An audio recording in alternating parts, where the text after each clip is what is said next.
Hola amiguitos, estamos en un capítulo más de su canal preferido de divulgación médica, el arte y la ciencia de la medicina. Yo soy el doctor Raúl Toledo Pérez, pediatra, neonatólogo amigo y su neonatólogo de confianza.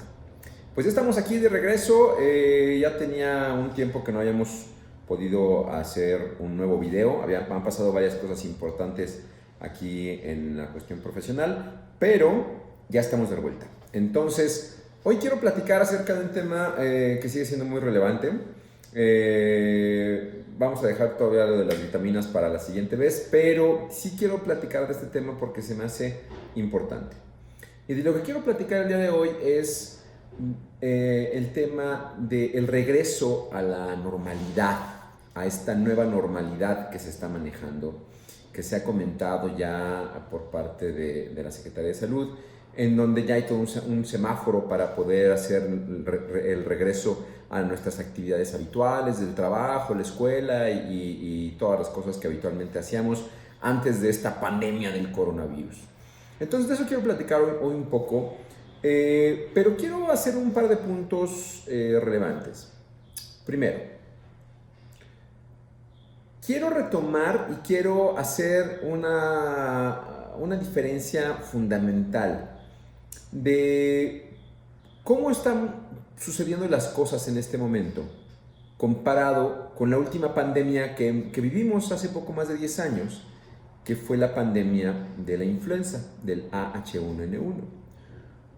Porque si recordarán, quienes tengamos edad para recordarlo, en esta pandemia vino todo esto, se cerraron igual los negocios, se hizo todo esto, pero regresamos de una manera, digamos, muy rápida y muy pronto a nuestras actividades habituales sin ninguna preocupación posterior.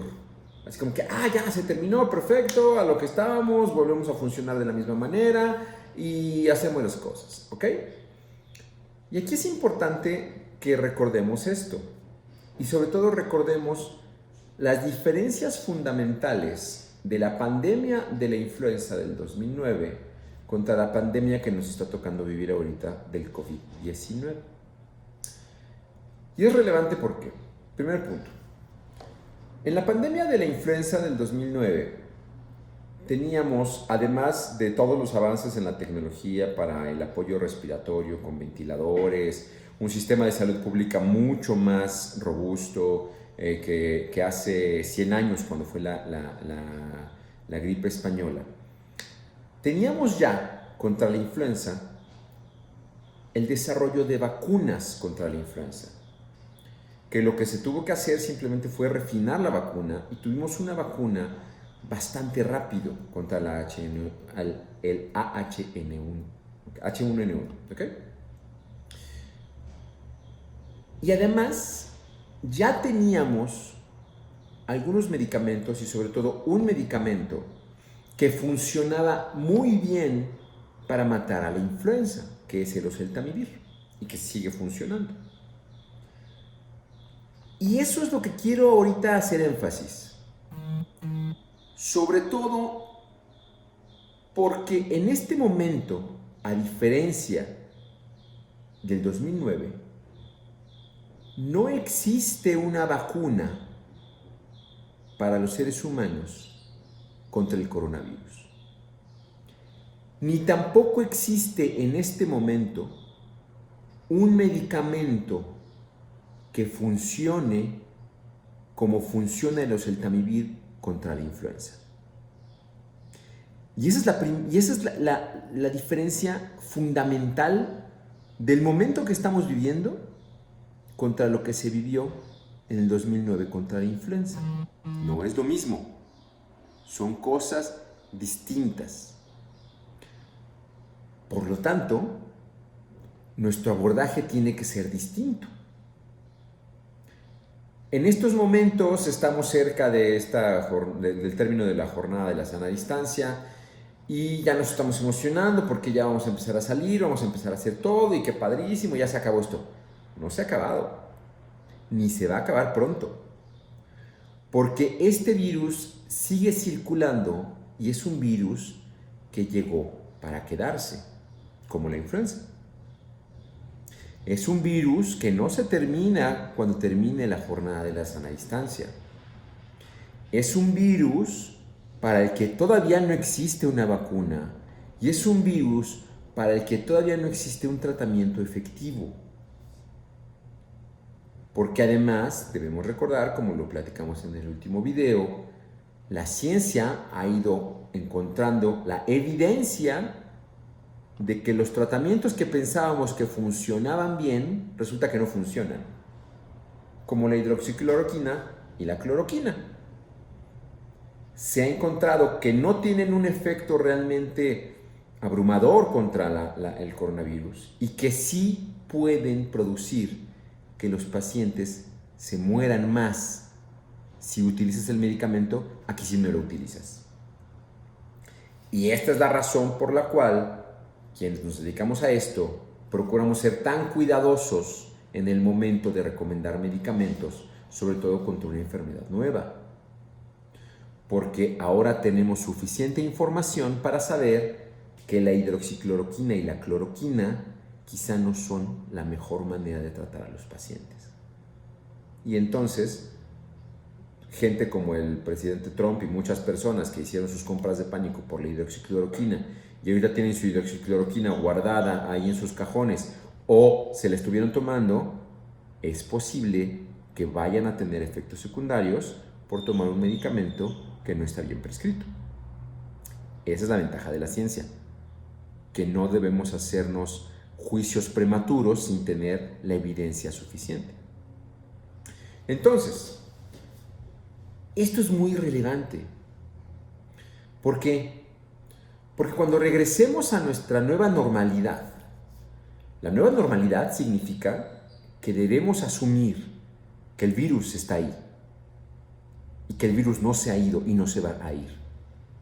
Por lo tanto, la distancia social que estamos manteniendo de cuando salgamos a la calle, mantener al menos el metro y medio de distancia entre una persona y otra, el uso del cubrebocas todo el tiempo y sanitizar nuestras manos de manera frecuente con agua y jabón o con alcohol en gel con al menos el 70 o el 65% de alcohol, son medidas que vamos a tener que seguir haciendo para evitar que el virus se propague nuevamente. Eso no se va a terminar. Seguir teniendo las medidas que tenemos cuando vamos al súper, por ejemplo, y que aquí quiero hacer un comentario. Es importante hacer cosas al respecto, pero no significa que todo lo que hagamos solo por miedo y porque a alguien se le ocurrió que era una buena idea, va a funcionar. Les pongo el ejemplo. Las medidas que están demostrado por la ciencia y por la evidencia que funcionan es la distancia social, el uso del cubrebocas para evitar que yo esté dejando mi saliva por todas partes y la sanitización de mis manos de manera frecuente. Pero llegas al súper y en el súper te obligan a que utilices guantes. ¿Por qué? Porque a alguien se le ocurrió. Alguien con miedo dijo, es buena idea utilizar guantes porque así el guante está lejos de mis manos y yo mantengo lejos el virus. Es una hipótesis que puede sonar coherente. Sin embargo, es una hipótesis que es equivocada. Porque a final de cuentas, el uso de los guantes en público lo único que produce es que dejes de sanitizarte las manos y entonces a la hora que tus manos están tocando las cosas, tú te llevas los bichos, te llevas la mugre de las manos a tu ropa, a tu teléfono celular, a la cara, te tocas y entonces en lugar de protegerte los guantes, lo único que están haciendo es que favorezcan el contagio, no solo del coronavirus, sino de cualquier enfermedad infecciosa. Por lo tanto, el uso de guantes en espacios públicos no es una buena manera de prevenir el coronavirus. Al contrario, es una medida basada en el miedo que favorece la diseminación del coronavirus y de muchas enfermedades. Y no lo digo yo, lo dice la ciencia. Hay un video por ahí que les vamos a dejar el link en donde viene la demostración de cómo con una pintura que no se ve a simple vista, se la ponen en las manos a las personas en una pequeña reunión y es cuestión de minutos, como no se han sanitizado sus manos, esa pintura está prácticamente en todas partes. Es lo mismo que sucede con el uso de guantes en espacios públicos y que no sanitizas. Entonces no se trata solo de hacer cosas, se trata de hacer cosas que sí funcionen y que no nos hagan daño. Entonces, lo repito, el uso de guantes en espacios públicos no te ayuda, es perjudicial y hace más fácil que tú o alguien de tu familia se puedan enfermar por el coronavirus o por cualquier otra enfermedad. Entonces, no usen guantes, por favor. ¿Qué otras cosas sí debemos hacer? Bueno, cuando los niños regresen a la escuela en algún momento, debemos ser muy cuidadosos y debemos ser muy responsables en no mandar a nuestros hijos con enfermedad respiratoria activa, que es algo que pasa muy frecuente. Yo sé que es difícil tener a los bebés en casa, sobre todo cuando todos están ya en la escuela, y mandamos a nuestros hijos con gripa, mandamos a nuestros hijos con tos, mandamos a nuestros hijos enfermos a la escuela. Eso es algo que debemos cambiar. Eso es algo que debemos encontrar la manera de cómo hacer para en la escuela no mandar a nuestros hijos con enfermedades. Y los médicos vamos a ser mucho más estrictos en los días de descanso que debemos prescribir a nuestros niños cuando se enferman.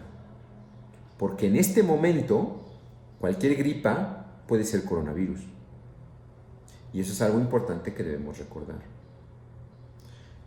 ¿Qué más debemos hacer? Debemos recordar que México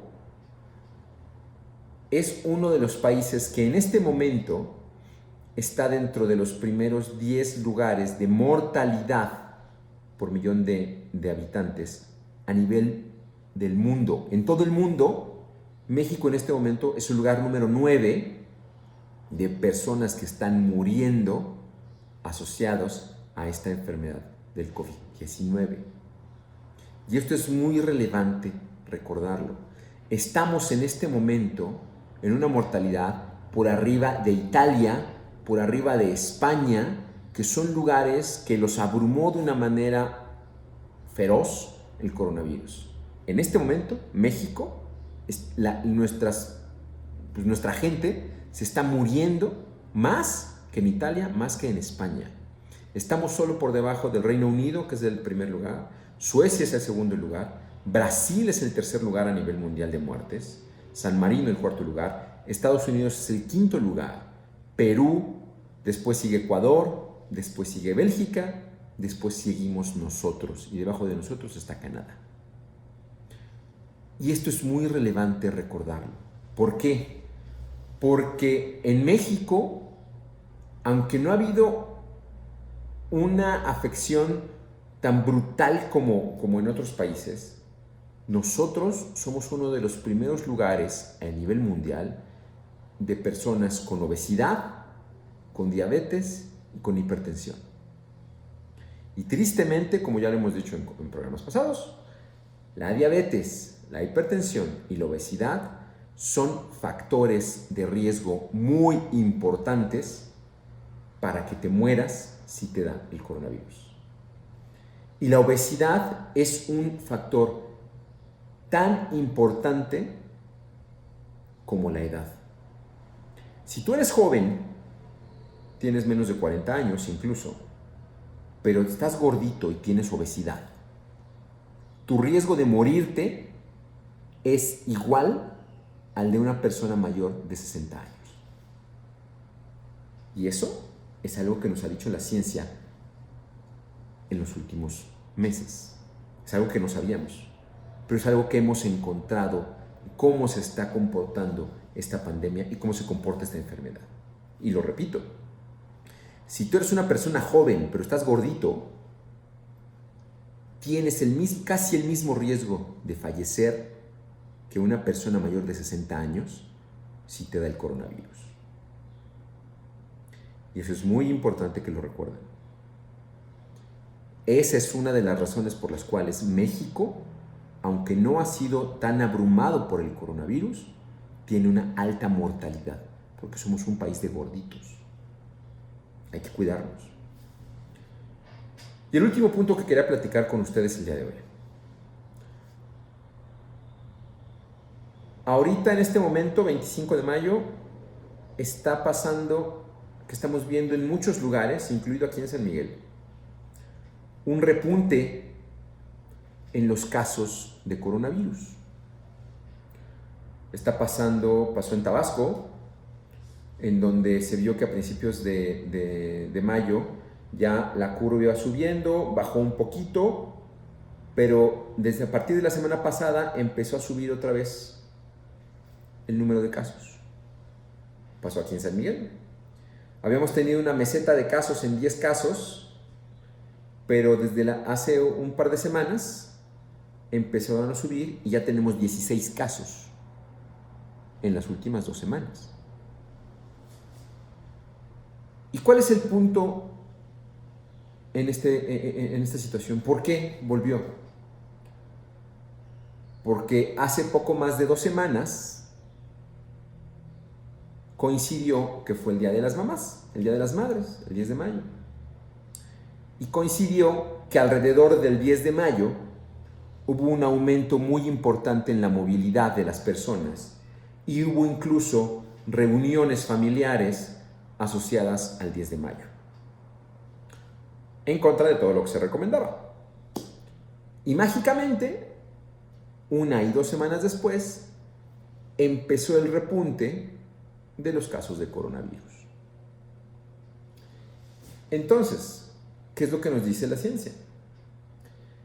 Que si cuando termine la jornada de la sana distancia, si retomamos nuestras actividades como las retomábamos antes, sin mantener nuestra distancia, sin sanitizar nuestras manos, sin utilizar nuestro cubrebocas de manera habitual en los espacios públicos, lo que va a pasar es que este virus va a volver a resurgir y va a aumentar el número de casos y va a aumentar el número de muertes. Entonces es relevante recordar, 1, que el virus sí existe. 2, que si no nos cuidamos, esto va a aumentar nuevamente. Y 3, que este virus llegó para quedarse. Eso es lo que quería platicar con ustedes el día de hoy, amiguitos. Espero que tengan una buena semana. Aquí vamos a seguir trabajando, vamos a seguir subiendo nuestros videos. Espero ya pronto poder hablar ahora sí de las vitaminas y todas estas cosas. Y pues los dejo porque tenemos muchas cosas que hacer. Y una de esas cosas que hacer es cuidarnos. ¿Ok? Cuídense mucho, amiguitos. Recuerden, soy el doctor Raúl Toledo Pérez, pediatra, neonatólogo, amigo, soy neonatólogo de confianza. Y recuerden que la ciencia nos hará libres, pero el arte nos hará más humanos. Saludos.